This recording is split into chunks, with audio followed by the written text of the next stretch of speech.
Good evening, everybody. This is our AEW Dynamite review for the 6th of April.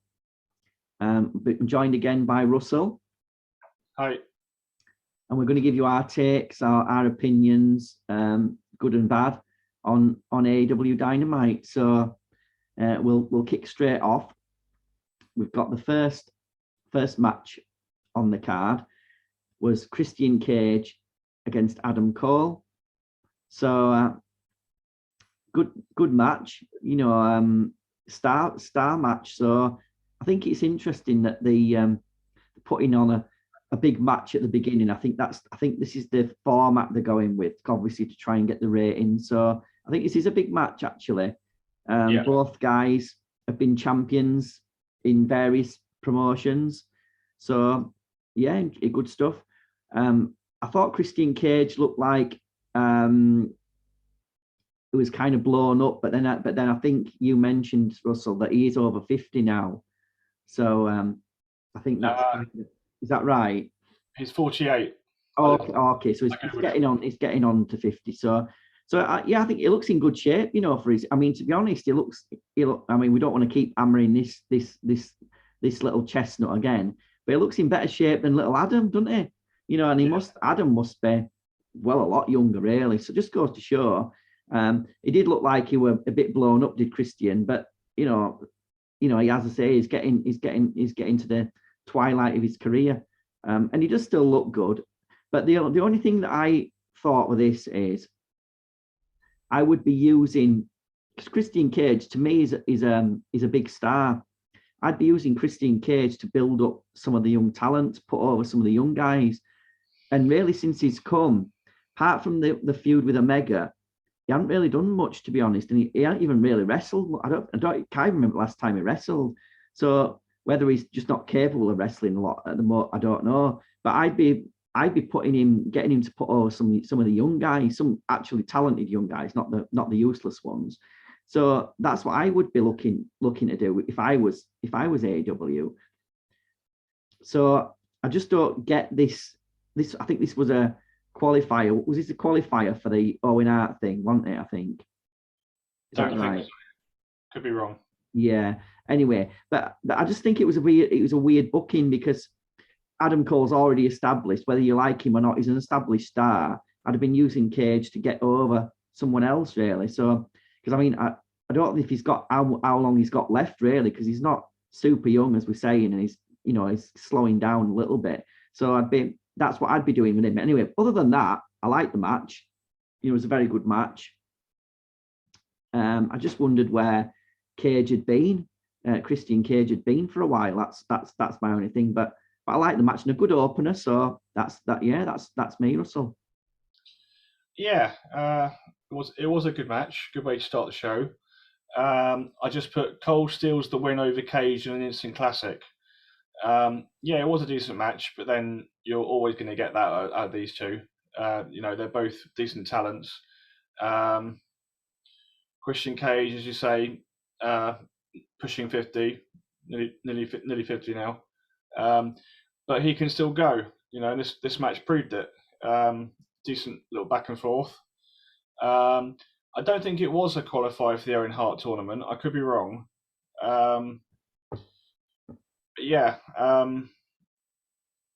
Not much to say other than Cole had to resort to cheating to get the win. But yeah, decent enough way to start the show. Quality match. I agree. I think they're doing that deliberately to try and draw people in and get the ratings up a bit right at the beginning of the show, which is no bad thing. So, yeah, I agree. I think you need to put something on first to kind of get the viewers in there, and hopefully obviously hold them for the day. But you need to start off strong, and I think it was a good strong first match. So we went then into another match with a debut, actually, Samoa Joe's debut against Max Caster. So yeah, I was looking forward to this match, because I like Samoa Joe a lot. I used to, I'm a big fan of him from, Impact TNA. Also, I saw a little bit of Ring of Honor as well. So, just very, very legit guy. Really liked Samoa Joe. Even I'll tell you what I thought, Russell, when he when the Ring of Honor media when they had the Ring of Honor media scrum, he was actually talking a little bit on the mic with Tony Khan, and he just looked like he wouldn't take any shit, and he didn't. Most people were pandering to Tony Khan. Samoa Joe wasn't, and I thought, you can see the difference where the real guy who's really hard guy really doesn't take any shit, and that's kind of how he comes across, and I like that. But obviously, I'm, as I said before, I'm a massive, massive Max Caster fan as well. So this was a perfect match for me. Caster got a lot of offense in, looked quite good as well, actually. So, and obviously Samoa Joe got the win in his debut. Looked like the typical Samoa Joe. So I really liked it. I'm just thinking about Max Caster. To me, he's already super over, but I'd put together some sort of YouTube compilation of Max Caster's raps, because I think they're really funny. So, and even give him maybe a little channel or something. I think it'd be really good. So, the thing about Samoa Joe looked really good, obviously, and really, as I say, really legit and really tough, proper tough, not fake tough, like some of the people do look these days. But he just looked like he'd got a bit of a sunburn to me. So maybe he'd been out in the sun a bit too long. I don't know, but that's that. Kane thought, he obviously got a bit of sunburn there. But yeah, just thought he looked really, really legit, did Samoa Joe, and a massive signing for AEW, because sometimes criticism might be in AEW that a lot of their guys, top guys, sort of going towards the main card, don't look that legit and don't look that tough. So, and I think we had a bit of Jay Lethal at the end, and I like Jay Lethal as a heel, actually. He's a good face, but he's one of those guys I think he can work either. But I quite like him as a heel. I'm going to be interested to see that. So this got a big tick for me, this match. I liked everything about it. I liked the Jay Lethal thing at the end. So yeah, I loved it. Yeah, I put down that Samoa Joe is off to a strong start. Yeah, good little match. Samoa Joe was dominant for the bulk of it.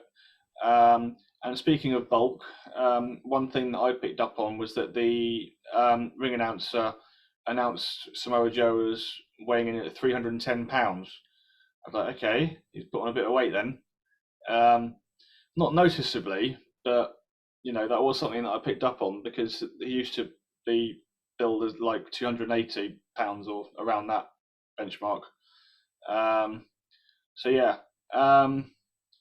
So Samoa Joe has qualified for the Owen Hart tournament. I think to the surprise of no one. They want to bring him in and build him up straight away, which is good.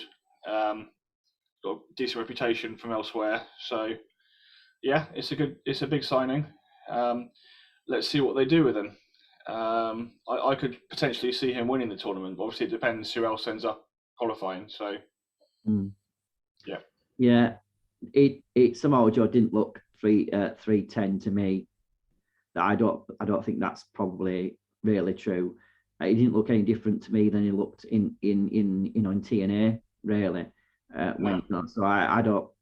I mean, they might be exaggerating on that maybe a little bit. I think it didn't look massively different to me, like you said, Russell. So I think it might have been a bit of an exaggeration, that one.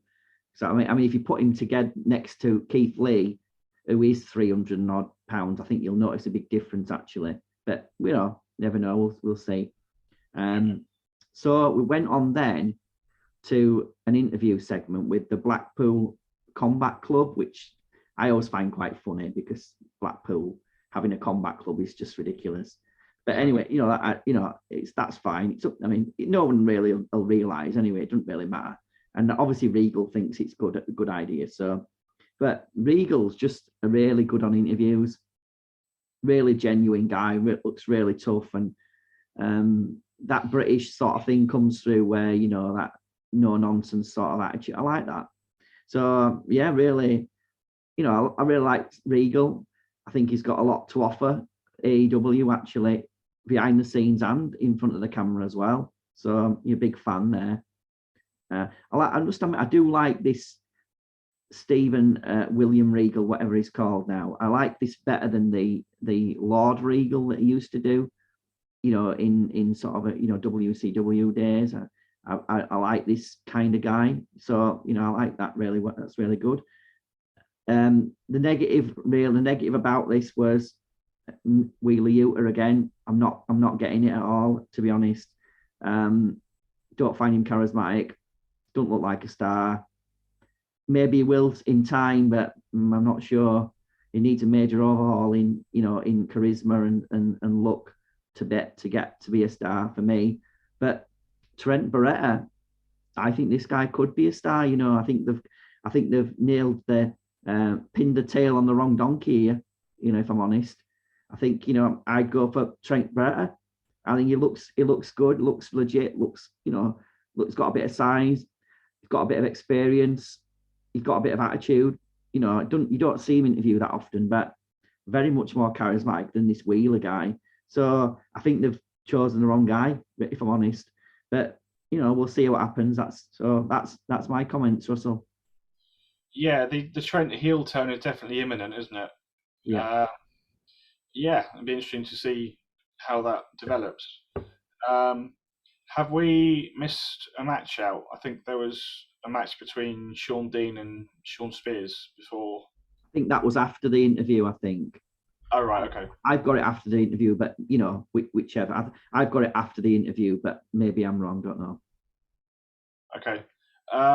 Yeah, not much more to say on that. I agree with what you're saying about Wheeler Yuta. I'm really surprised that he actually won the Ring of Honor Pure Championship last week, whenever it was. Wasn't expecting that at all.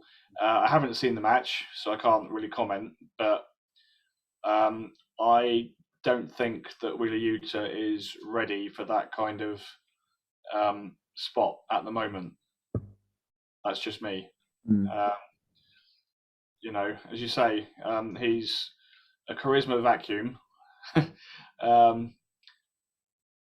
They need to do something to revamp his character, and I'm not sure what the answer is at the moment. So, I'm not overly confident that they can do it. I don't think sometimes things are a bit too hard to do. But I did watch the match in Ring of Honor, and right. Josh Woods, for me, dominated him quite and showed that he was a lot better than him. But he's a lot better than him. So, in every way, he's got. You see, this is a guy. If they wanted to sort of pluck someone out, Josh Woods is awesome, amazing wrestler, very charismatic, got a good look, looks much more legit than this guy. He dominated him in the match, and it was obvious. Unfortunately, I expected Wheeler to win because this is where they've been booking this thing for a long time. I wasn't surprised, but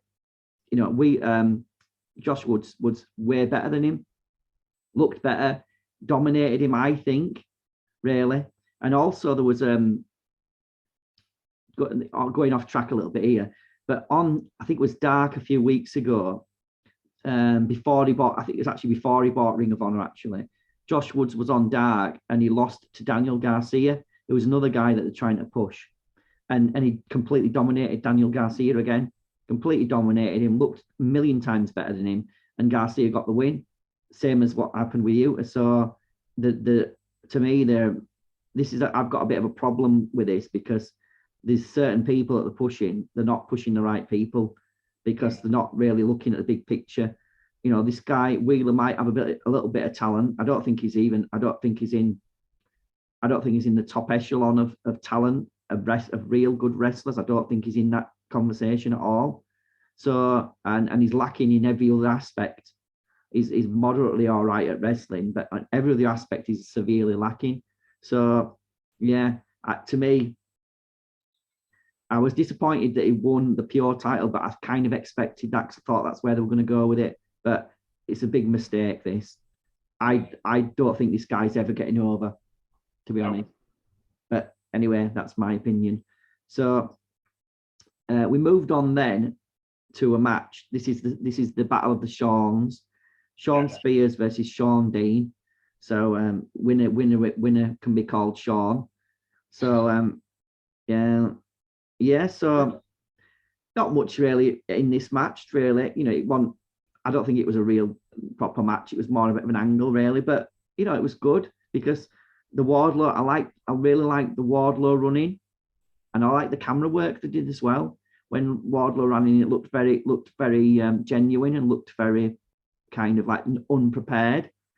Yeah. Which is kind of what you want to do, really. I also like Sean Dean getting the win, which gives him 2 wins over the MJF stable now. So I thought that was really nice. Obviously, Sean Dean's obviously not a main event guy, but I just think it's a nice little angle, and obviously it lines him up to fight MJF as well. So yeah, so, as I say, it wasn't really a match. This it was more of an angle, but I liked it. And the building the Wardlow thing really well. I think he's getting really good heat when he tries to break into arena. So when they have the MJF Wardlow blow off match, I think it's going to be really good. So yeah, so that's my thoughts, Russell. Yeah, I agree. I like the way they did it. I put down Wardlow makes his presence felt again and helps Sean Dean score a major upset. Because Wardlow made dramatic entrance and came through the crowd, and then we had the I think it was a roll up finish, wasn't it? Quite a quick finish. Yeah, it was like a surprise roll up thing. Yeah. So yeah, as you say, it builds up to the impending match with MJF. Gives Sean Dean another win, as you say. Yeah, not much else to say really. Yeah. So then went into an interview then with the friends. Yeah, I don't mind these guys really. They're interesting. I can see, like I said before, I can see Trent Beretta joining the Combat Club possibly. If he doesn't, I'd be surprised. And as I said before, I'd have put him in there over Wheeler Useless. But yeah, if not, I think that's I like that name. Maybe repackage him as Wheeler Useless. That's quite interesting, actually. Might be a bit more interesting that way. So, but Tony if not, sorry, Russell, go on. Tony Khan, are you listening? Yeah, the idea. You see, when this push falls flat on its face, which it will do, because he's absolutely he's just not a star. Then you can repackage him as Wheeler Useless and basically guy who's a failure. Like it. So, but if Beretta doesn't join the Combat Club, I can see him having a feud with Wheeler, which unfortunately I think Wheeler will probably win because it seems like they're just going to feed him everyone at the moment because they're trying to make him a star. But that's not how you make someone a star, I'm afraid. You've got to have something to build on first. So I'm not going to kind of keep hammering this thing anyway because I think it's a really stupid thing to do, pushing Wheeler up. But I'm wondering. This is a bit of a conspiracy theory with Jason Baby. I just wonder if someone from WWE who's come in is giving Tony Khan these ideas because it don't make any sense to me. This is what happened in WCW, you see, when the WWE guys came in, started to change things, and it all turned to shit. So I'm just wondering if this is something to do with that, where he's getting bad advice from someone, because no one can look at Wheeler Yuta and think this guy's a star. I don't understand how you could think that. So anyway, yeah, quite like, as I say, I like Trent Beretta. So, get rid of Shell Useless and put Beretta in his spot. Job done. That's for me. Yeah, no, I agree. I think you've pretty much covered it. Except to say, as I mentioned earlier, the Trent heel turn is imminent. I think he'll do well in that role, and the feud with Yuta will be interesting. Yeah, because in the interview, Trent was saying that he thinks that Willie Yuta is a scumbag, etc. So yeah, be interested to see how that all plays out. Could you potentially see them feuding over the Ring of Honor Pure title or not? Yeah, I think that's the plan. Unfortunately, though, I mean, maybe I'm wrong. I mean, but I think, unfortunately, I think this Utah thing is going to continue. Unfortunately, it's going to be really annoying. I think it's going to end up being one of them people that you actually start to really detest. That's what I think for me. The more I see him, the more I'm kind of getting annoyed by it because I feel like he doesn't deserve this push, and I don't think he's got a talent. So I think they'll feud probably because I don't think Ring of Honor's really restarted yet. So I think they're going to keep the belts in the AEW for a while just to keep them chugging away. And I can see Trent fighting for the title, but I don't know if he'll win it. But it'd be nice if he did, you know, or even better, bring Josh Woods in and actually get him to really fight Wheeler Yuta so he can actually, like put him out for a few months. That'd be nice. So, yeah. So that's any more comments on that side of things, Russell? No, nothing to add, really. Right then. So we'll move on then to another little interview segment here. Eddie Kingston and Santana and Ortiz. Yeah, these guys really work well together, you see. So I think this is one of those things that was an obvious thing to put together, but it's working really well.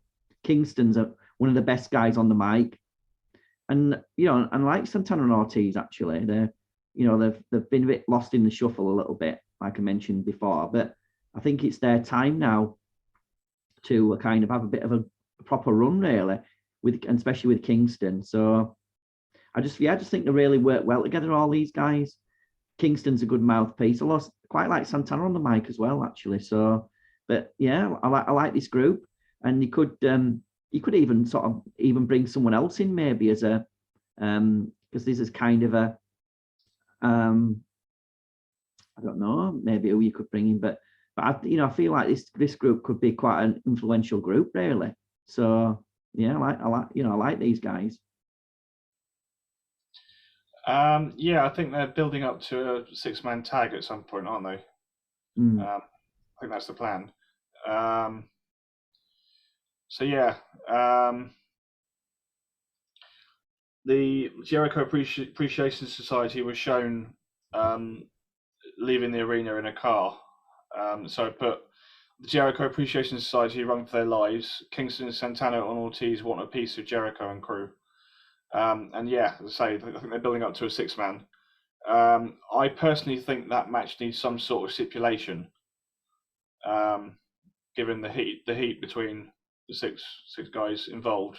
I'm not sure what that should be, whether it's just like a tornado type deal or falls count anywhere, something like that. But I think it needs a bit more to it. Just my feeling. Yeah, I think it's good. I think it'll be a good little feud, actually.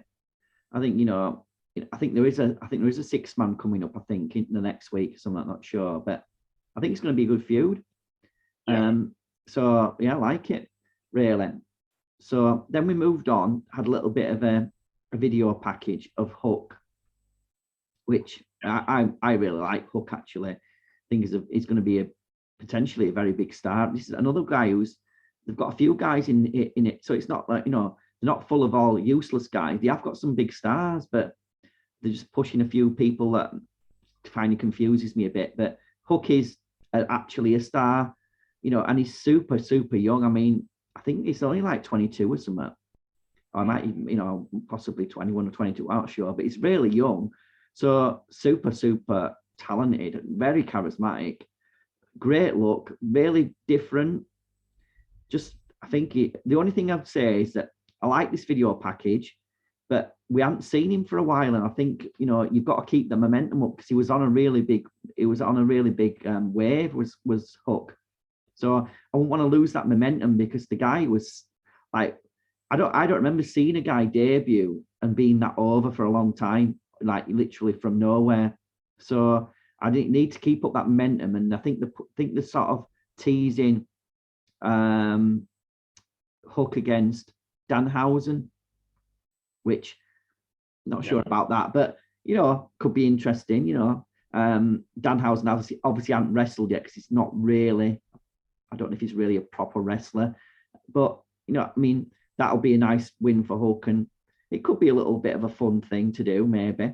So yeah, they're trying to do that. So I'm not opposed to that. I think Hook will be one of these guys who will go on. He's undefeated. I think he'll go on a big run as well, undefeated streak. I think he could be. If they play it right, Hook could be a really big star. Or could overtake some of these other guys. And for example, look at the difference between. I'm going to keep going on about it. Look at the difference between Wheeler Yuta and Hook. It's like a million miles away, isn't it? Really, there's no competition, and they are very similar size guys as well. But there's so much difference in the talent and the package, the look, the charisma of these two people. And Hook doesn't even talk, and he's a million times more charismatic than Wheeler. So there you go. So yeah, I'm a big fan of Hook anyway. That's what I'm trying to say, Russell. No, completely agree. I like Hook as well. He's a decent little talent. As you say, very young. Plenty of years ahead of him. Bright future. Deserves a big push. But yeah, as you say, hasn't really done much for a while. I think the last big match they had him in was against QT Marshall on the kickoff to the pay-per-view. I can't recall him having done much since then. But then again, I haven't got around to watching every single show, so he may well have done something on Rampage. I'm not sure. But yeah, definitely, as you say, a million times more over than Wheeler Yuta. But then that's not difficult. So me and you are more over than Wheeler Yuta. Actually, yeah. So there you go. So yeah. So anyway, so moving on from that, the Wheeler Yuta talk. Another one of your favourites, Russell, again, Jade Cargill interview. So, I don't want to keep repeating the same thing anyway, but I like Jade as a star. I think she's a big star potentially. So I think she's got a decent. She can talk okay. Like the bit about the MMA losers and stuff, that was quite funny. But do you know what? I'm really looking forward to this. I'm really looking forward to seeing Marina Shafir. I really like Marina Shafir, actually. And she is another one, you see, another potentially big star. This is a person. She hasn't even, I don't think she certainly hasn't been on Dynamite before. I don't think she's even been on Rampage. She's been on Dark and Elevation and all that jazz. But I think she's undefeated as well. This is another woman who looks really, really good. Really got a really nice look. She's obviously got an MMA background, so she's obviously quite legit as well. But I really like Marina Shafir, and I know they're trying to give Jade this undefeated streak, and I can understand that. But I wouldn't mind seeing Marina Shafir get a win over her. That two undefeated people. I think it's a big match. This, so obviously, presumably it'll be Dynamite. I think Jade's. I don't want to keep going with this streak forever. I think let's give Marina Shafir the win. Puts Marina Shafir over as a star as well. So, and then Jade can sort of, if obviously, I don't know if it'd be for the title. Maybe. I won't be opposed to it. And then Jade can sort of, be challenging for a title, which is more fitting with talent really at the moment. So yeah, I like this. To me, this is nice booking. I like it because you're bringing someone up who's a very good talent who's been lost in the dark basically. Can't see your way out of the dark. So, but now potentially you've got an opportunity to build another star here, and really the women. You could always do with another star in the women's division. So I like it, mate.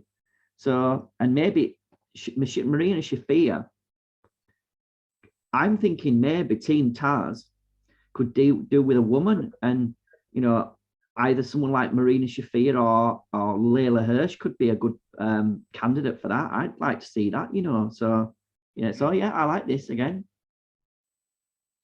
Yeah, I put down Cargill isn't scared of Shafir, but I'm thinking perhaps she should be. She's a big threat. And I've made no bones about my feelings towards Jade Cargill. I hope Marina Shafir kicks her ass. Personally, that's just me. It will be an interesting match. Similar styles, I would say.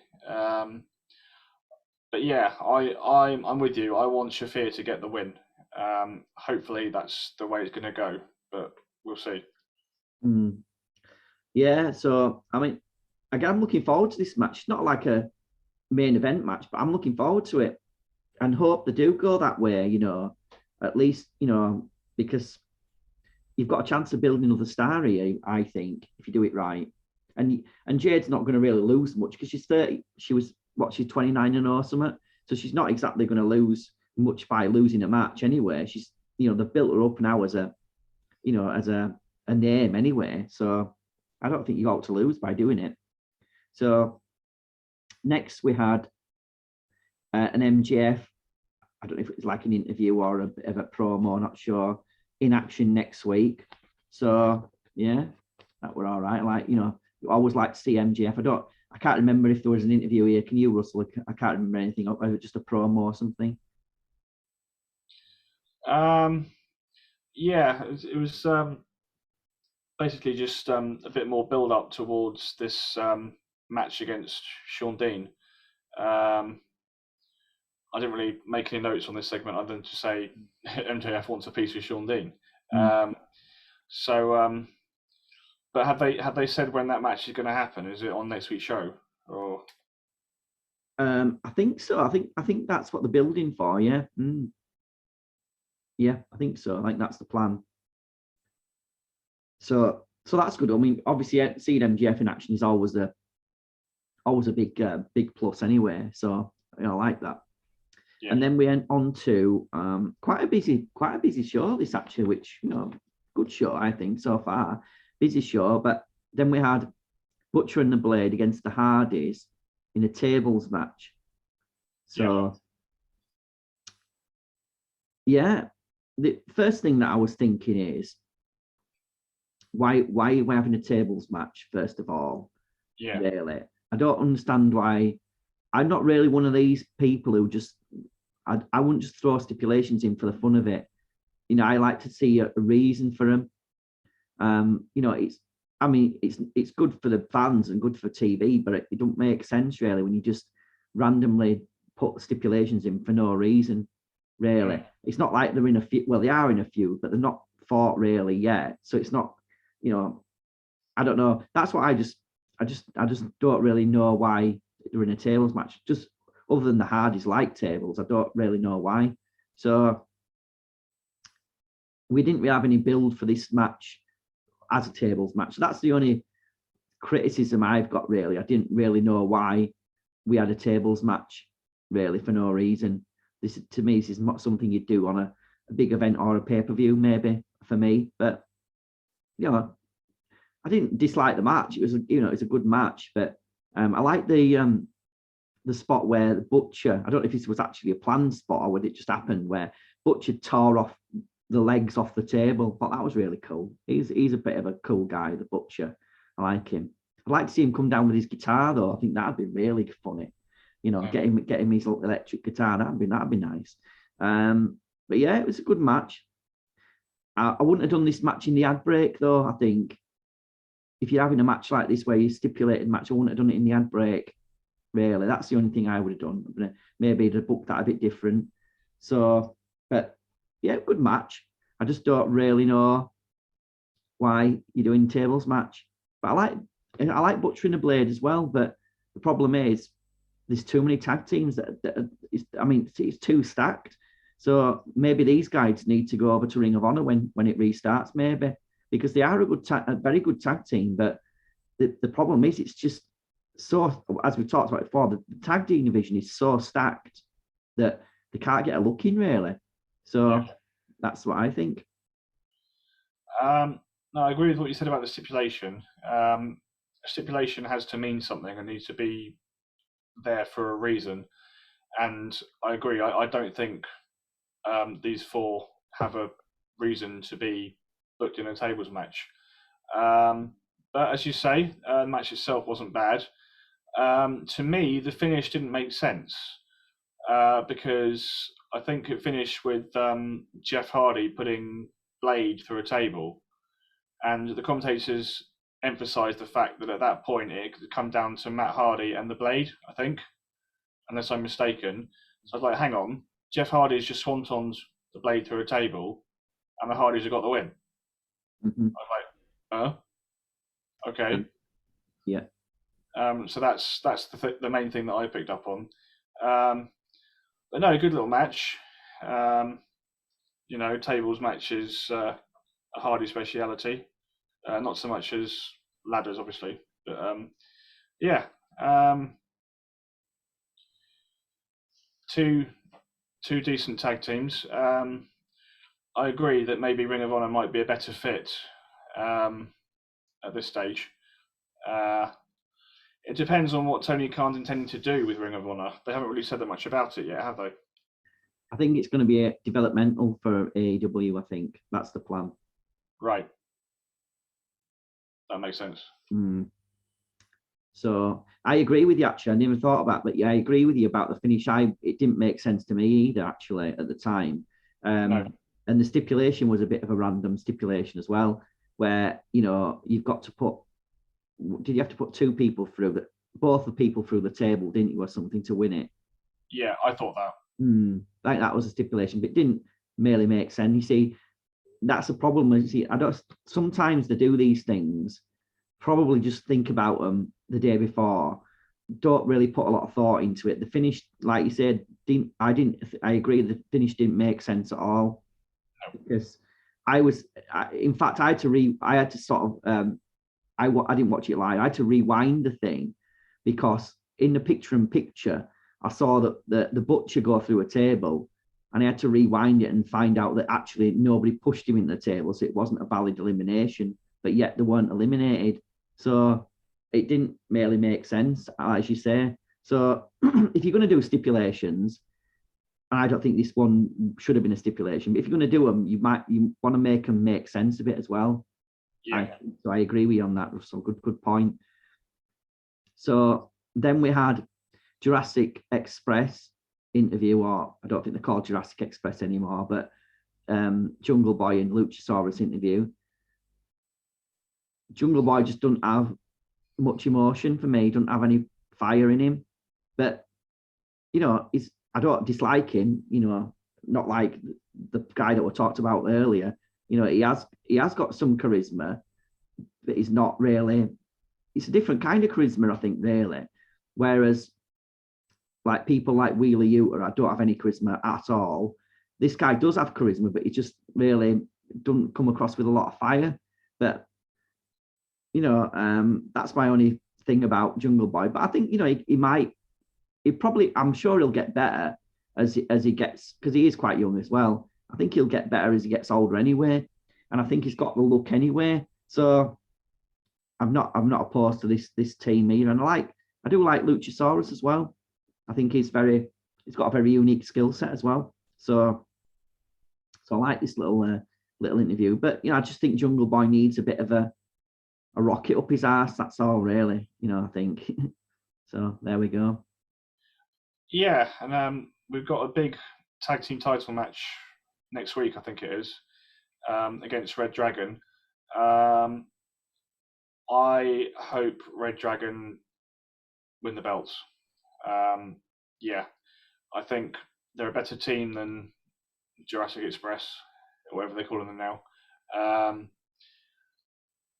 think they're more talented, better wrestlers. Yeah, I think it's time that they give the belts to somebody else, and I think Red Dragon are the team to do it. Should be a decent little match. yeah, that's it about that bit for me.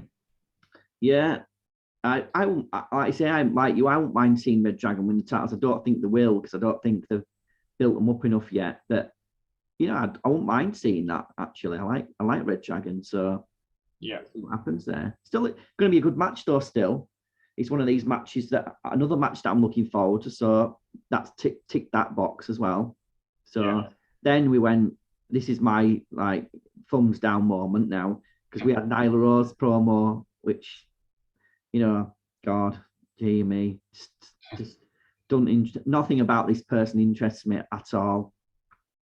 And apparently she's on Battle of the Belts, so that's a match that I'm not going to watch. So yeah, don't have any comments about Nyla Rose. I've already mentioned exactly what I think of this person, and I'm not got anything positive to say. So just find her talentless, clunky, dangerous in the ring as well. She's injured a lot of people. Find her very offensive as well on Twitter.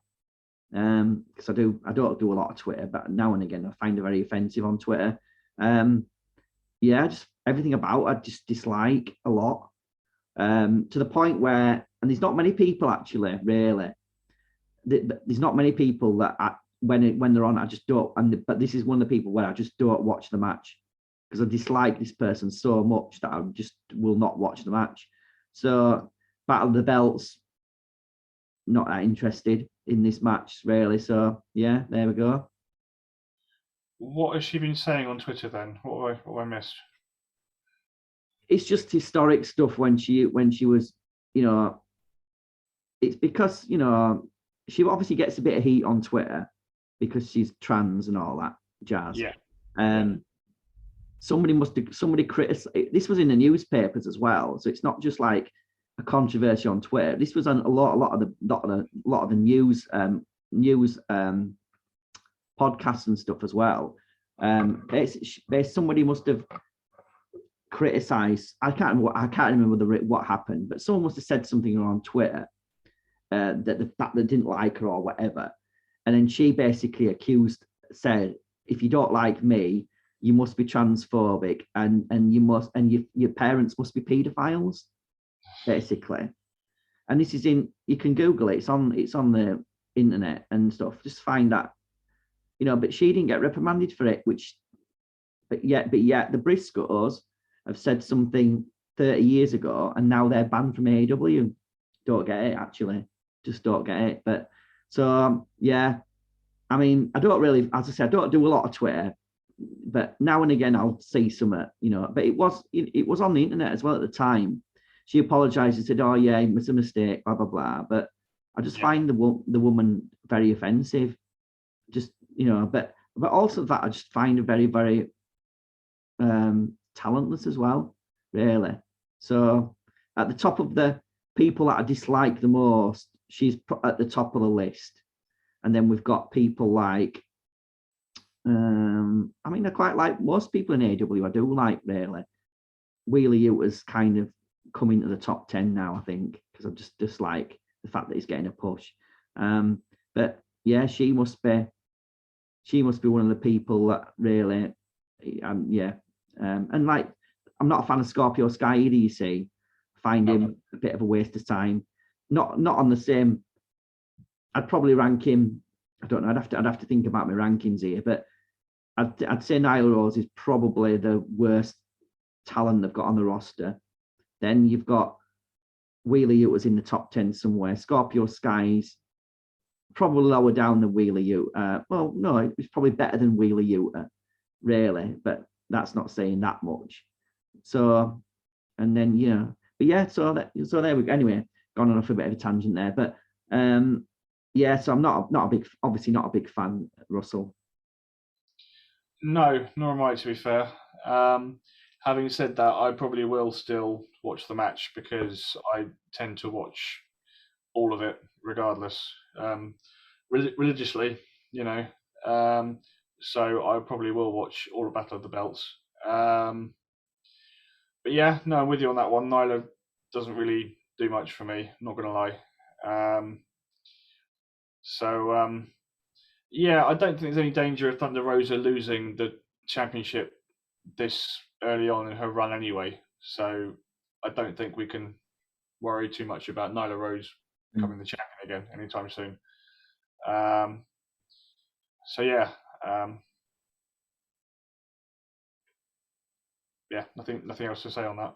Yeah, I think you're right. I don't think she'll beat Thunder Rosa, but thankfully, because that would be a disaster, I think. But yeah, hopefully when she gets beat again, we can just relegate her to dark until she gets cut by the promotion, hopefully. But anyway, we'll see. Anyway, we now moved on to two very talented women. So we've gone from like the most talentless person on the roster to two very talented women. Yeah, so it just goes to show, always fair with the comments. Toni Storm and Jamie Hayter. I love both these women. Jamie Hayter looks very, very legit, very tough. English woman. I think she's from. I think she might be from Southampton or something. Not sure, but she's English, isn't she? So I like. Yeah, she's got a nice look. Looks legit and looks like she could have a fight with someone. I love Toni Storm's look. I think she's amazing. Looks amazing. Looks like a star. And there's not many people who you can say that actually look like stars. And Toni Storm does look like a star. So I'm looking forward to this. If this is a match that's coming up, I'm looking forward to it. I would imagine Toni Storm would get the win because she's the new girl on the block, and she's a star already. But I like both these women. So it just goes to show, they don't have to. They're not desperate for challengers. They don't have to put like really talentless people in. They have got loads of talent now. It's looking. I think the women's division is kind of looking up at the moment, really, with talent aspects. I don't think the champions are the two best people to hold the title for me. I don't mind Thunder Rosa, but she's not my absolute favorite person. And Jade's probably not ready for the title, but there's a lot of good talent now in AEW, so they just need to kind of a few stars need to come out of that pool now and really like set themselves as big stars, I think. So I think Toni Storm could be one of those people. I agree to a certain extent. The one thing I will say is that for me, Toni Storm has always looked and sounded uncomfortable doing promos. That's just my opinion. She just sounds very kind of uncomfortable is the best word I can use on the mic. I'm not sure why that is because, as you say, she's quite a big name, well established, looks like a star. So yeah, that's my only criticism that I have about that segment because, as you say, it'll be an interesting match when it happens. Yeah, I agree. I could see Toni Storm getting the win in that one because she's relatively new to the company, so they want to build her up a bit. It'll be a good match. They're both very talented. So yeah, I think they both qualified for the Owen Hart tournament now, haven't they? That's true. Yeah. That could be the match then, maybe, couldn't it? I'm not sure who Jamie Hayter beat to qualify. I think I missed that one. Can't remember. Might have been a Rampage. I'm not sure. Can't remember. Yeah. But yeah, good match, I think, though, potentially. So we then went on to this was a qualifier for the Owen Hart Cup. Julia Hart versus Hikaru Shida. So yeah, I think they've been teasing a Julia Hart heel turn for a while. I don't know why nothing seems to be happening with it, but she's still wearing the eye patch for some reason. So I think they're obviously teasing a heel turn for her. I don't know where that's going to go, but why not? Give it a freshen things up a bit, maybe. I was thinking about if you turned a heel, you could call her that. Julia Hart, call her the Black Heart or something. I don't know. So a bit of a gimmick there. whether she'll join up with Malachi Black, not sure. Not sure if that's a good idea or not, really, at the moment. But this was kind of what you'd expect, really. Shida got the win. Shida's looking a bit more like she's got a bit of an edge as well, though, really, I think. So I don't know. I don't think they could afford to turn her heel as well because they don't have enough faces as it is. So, but, she seems to have a little bit of an edge. And she seems to be the only one that survived the Japanese thing in AEW, really. Rest of them have died a death because really, just don't think people have bought into that, the Japanese thing. But Hikaru, she just sort of survived that, really, to some degree. So, and obviously as a former champion. So that'd be interesting. She's all right. It's Hikaru. She did, again, she don't blow me. I don't think she's become a big star though either. So I just think, when you look at some of the other promotions, I'm not just talking about the entertainment one, I'm talking about like Impact as well. When you look at Impact, for example, you've got a couple of women there that are actually star status, but I'm not sure if AEW's maybe for me, Britt Baker, probably.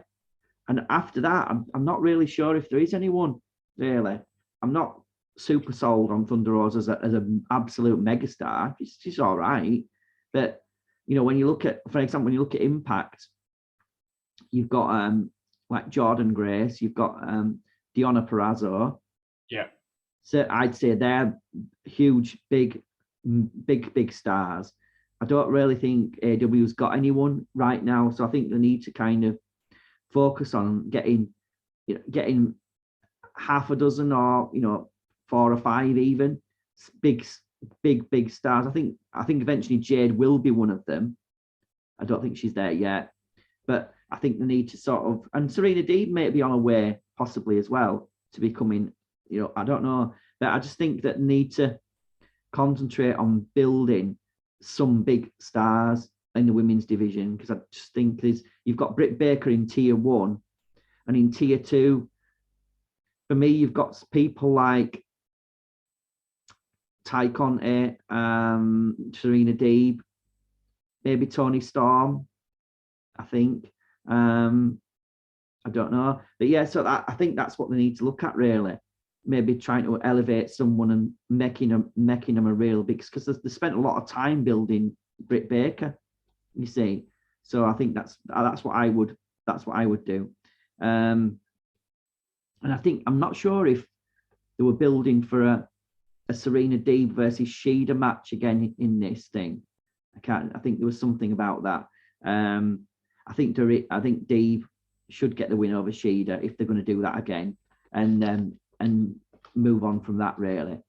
So, but anyway, so yeah, didn't mind this, really. That's me. Yeah, I don't want to see another Hikaru Shida versus Serena Deeb feud. As much as I like and respect Serena Deeb, as far as I'm concerned, they should be done with that now. Let's move on and do something else with both of them.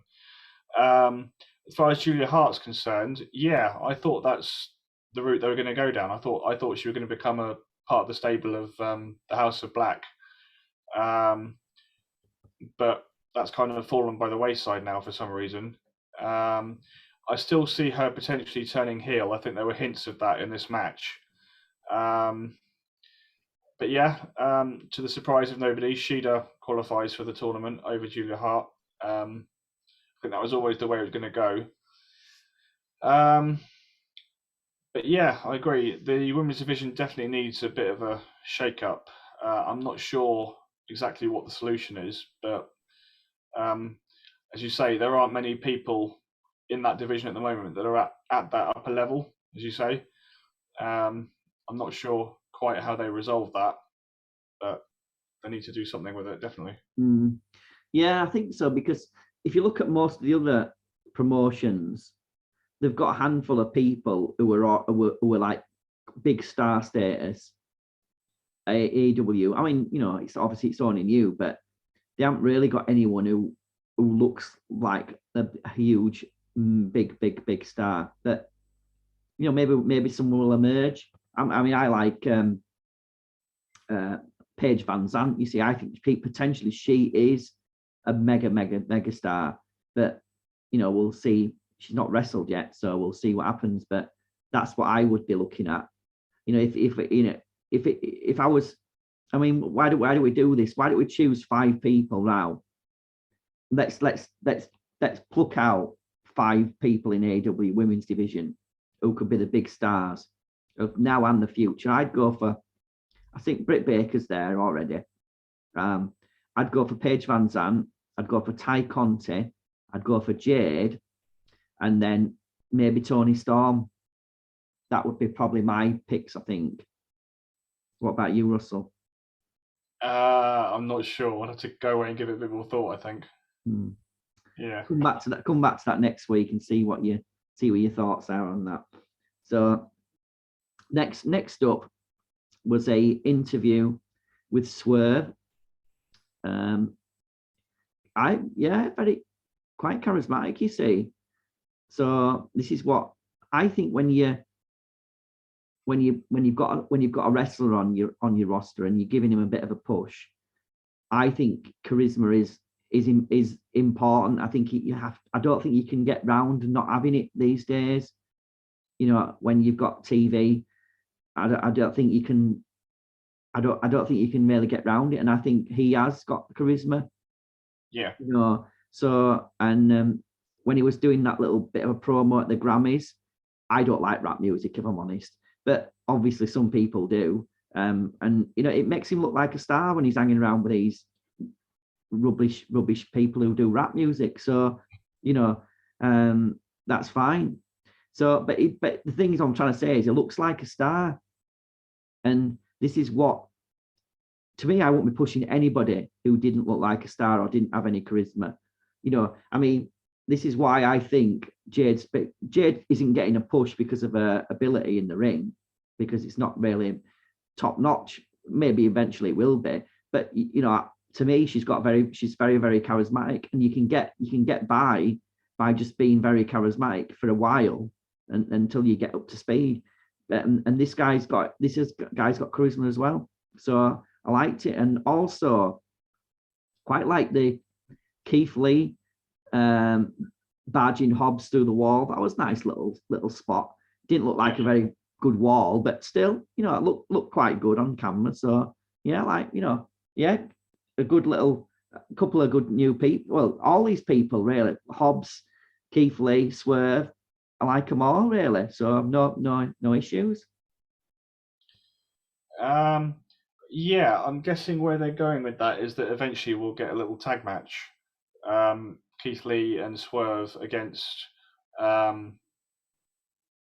was it Starks and Hobbs? Yeah, Starks and Hobbs. I think they might have already booked that actually for, I'm not sure, next week, not sure. Okay, I'm probably a bit behind then. Mm. But no, it's a quite strong little segment.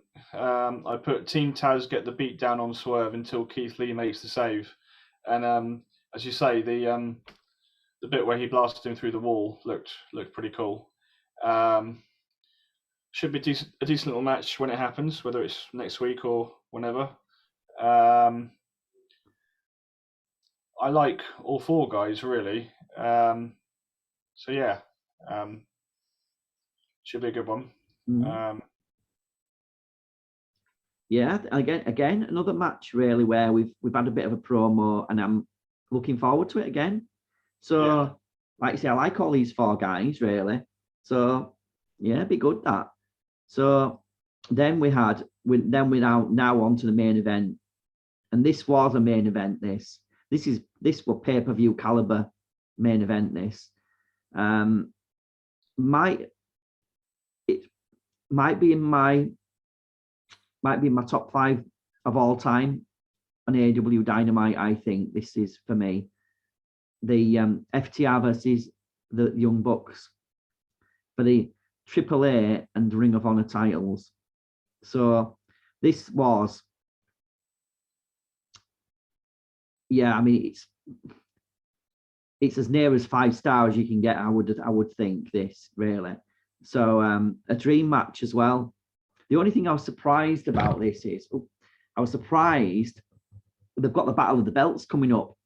I was surprised this wasn't on the Battle of the Belts show, really. But, I'm not complaining. It was just like I say, pay-per-view caliber, really.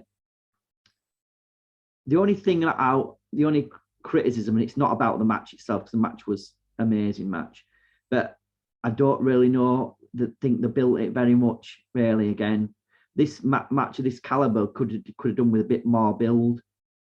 I know they sort of built it from the Ring of Honor pay-per-view, but like not everyone might have watched that as well. And I know it's the second match as well, but I would have been tempted to build this a bit more. It felt a bit rushed for me. I mean, they'd only won the Ring of Honor titles less than a week earlier in the Ring of Honor. So that's the only thing for me. It felt a bit rushed. And the other thing as well that I thought, again, this is just a bit of a booking issue. Again, I don't understand why the Young Bucks were challenging for the Ring of Honor titles. They've not wrestled in Ring of Honor for many, many years.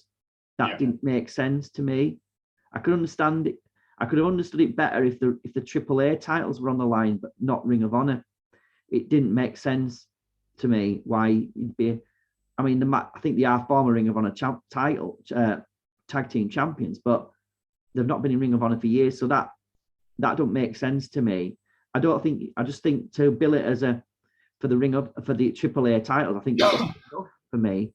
So that was my only real criticism. As I say, it wasn't about the match. It was just about the booking of the match and the fact that it didn't have enough build. Because if it had built it up even more, the anticipation would have been better. And anyway, that was my only criticism about it. But then there was a couple of things that I kind of liked as well, apart from the match. Jim Ross mentioned the Briscoes twice, and about the Briscoes match in Ring of Honor. I thought that was really good, considering the Briscoes have allegedly been blacklisted from AEW because Warner Media, some guy in Warner Media doesn't like them. So I thought it was a really nice touch that Jim Ross, and I've criticised Jim Ross in the past a little bit sometimes, but I like the fact that he actually showed a bit of respect to the Briscoes, the fact that they are a legendary team. And he mentioned them twice, and I don't know if anyone else did mention them actually on commentary. So I like that as well. But just an absolutely amazing match. One of the few matches that I'll actually go ahead and rewatch, I think. And I don't do that very often. But I just felt like it needed to be. I might need to rewatch it again. Off the top of my head, it would be probably in the top 2 or 3 of all time in AEW. I think the Bucks versus Omega and Page was probably my best tag team match ever that I've seen in AEW. This one probably far behind, I don't think, or I'd have to rewatch it again, but it's certainly in the conversation as possibly the best match. The last thing I want to say about this is FTR now have clearly established themselves as, if not the best tag team in the world, maybe one of the top 2 or 3 in the world easily, because less than a week earlier they fought the Briscoes in Ring of Honor, and that was pretty much, that was as near 5 stars as you can get as well. So they've literally wrestled 2 virtually 5-star matches in less than a week. I don't remember that ever happening before in my memory. It might have done, but I don't remember it. So that to me was incredible, really. So I've always liked FTR anyway, but I think now that pretty much they must be probably the best tag team in the world now, I think, after this. Really. So yeah, great match. As near to 5 stars as you can get, I think. So that's me. I just want to touch on what you said about the Battle of the Belts and how you were surprised that this match wasn't on that show. I was just thinking when you said that the last Battle of the Belt show for me wasn't much cop. There weren't any really big matches on it, so perhaps a match of this magnitude would have been better served being booked on that show. I'm not sure. Having said that, I'm going to make a couple of comments now that you're going to disagree with me completely on, but I'm going to go there anyway. I watched the last part of Dynamite this afternoon, and I fell asleep watching that match. Wow. The FTR Bucks match. Yeah. Wow. I'm not sure if that's indicative of the match itself or if I was just overly tired, but that match did send me to sleep. Having said that, I went back and watched it properly later on, and I can totally see where you're coming from. It was a really, really good match. But for me, not quite as good as you're making out. There are a few parts of that match that I think could have been executed a bit better, but that's just me. But yeah, FTR are definitely up there amongst the top teams at the moment. I can see why they're getting such a big push. Yeah, that's it. That's it, really. Mm-hmm. Yeah, I did fall asleep watching it the first time. So, well, yeah. Well, as I say, did you watch? Have you watched the Ring of Honor title match, the tag title match with FTR and the Briscoes? Have you watched that one? I haven't yet. No, I will do at some point. That's not far off 5-star either. Different style match, but that's not far off 5 stars either. So yeah, interesting stuff. So for me, this week's Dynamite was very, very good. Really, I mean, the main event alone was just worth watching the match, watching the show anyway. But you had like Samoa Joe debut, yeah, Cage versus Cole. Some highlights there. All the stuff was building really well. I want massive fan of the tables match, if I'm honest. Felt it a bit like we've talked about, didn't make a lot of sense to me, but didn't hate it either. So yeah, to me, very, very good. I'd say easily 4 stars for this show for me. I easily might even be maybe a little bit more, but yeah, so really, really liked it, Yeah, I agree. I was going to say exactly that. 4 stars out of 5 this week, and the previous week, 4.5. I'd say, which is high praise from me, considering the last time we were on one of these reviews together, I gave the show 1. Yeah, I remember. So yeah, definitely a big leap, big step up. The last 2 weeks have been pretty decent, so hopefully that will continue. Yeah, yeah. As I say, nothing really. The people that I disliked weren't on this show anyway, so there was no Nyla apart from this short interview. There was no Wheeler. There was no Scorpio Sky. So, as I say, really amazing show. And I agree with you, though. The last 2 weeks have been really, really good. The previous 2 weeks, if I remember, weren't really as good. But the last 2 weeks have been literally on fire, I think. Yeah. So it's looking good. And the stuff that they're building for as well, I do like it as well. There's nothing that they're building for really, apart from the the women's title match, which I'm not going to watch. But apart from that, everything I'm interested in everything really. So ticking a lot of boxes for me. Yeah. So that's our review for the 6th of April, AEW Dynamite. So any final comments, Russell, before we sign off? Not that I can think of. No, I think we've pretty much covered it all. Cool. Right then. So we'll sign off today, and we'll be back next week. So it's bye from me. And bye from me. Right, then we'll see you next time on the AEW Dynamite review.